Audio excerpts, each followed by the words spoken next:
Part of my duty in Vietnam was to reach out to people in need, especially rural people. And so the mission for the day was to go to an orphanage that was to the south of Hue.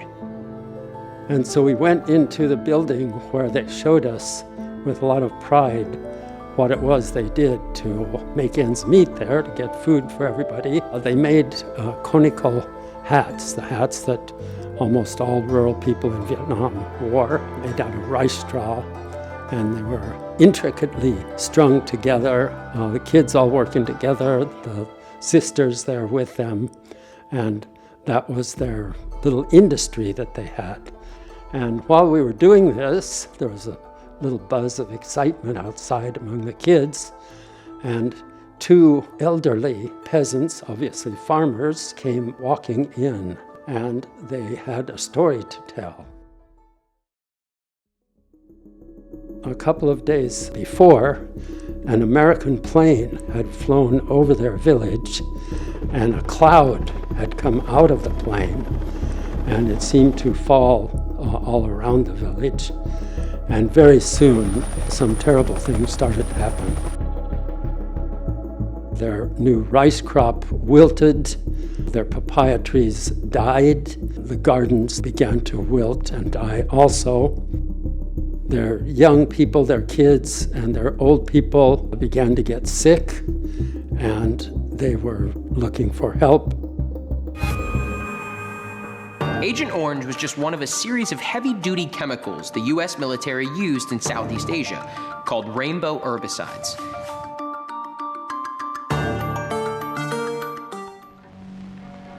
Vietnam the Beautiful, where at least 200,000 acres of farmland have been killed with chemicals and will be infertile for years to come.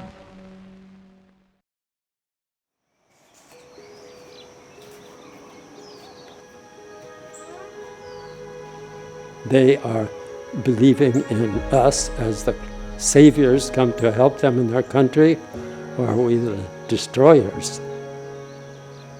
That became a really powerful lesson for me. When I finally got back and I found myself living in North Kohala, I thought, here's my chance to grow an organic garden. I would never use any kind of herbicide or a pesticide of any kind. I feel like I need some guidance in this too. I'll go check the bookstore. Owner was behind the desk. I'd like to get a book on organic gardening in Hawaii, please. He snorted and said, those two terms are incompatible. You have to use poisons in Hawaii. He said, you know, we have this year-round growing season, for one thing. We have pests from all over the world that are here. Weeds, same thing. So no, there's no book like that. Our survival ultimately depends on growing more, but first on protecting what we have. In a world without pesticides, these creatures might be safer, but so would these, locusts.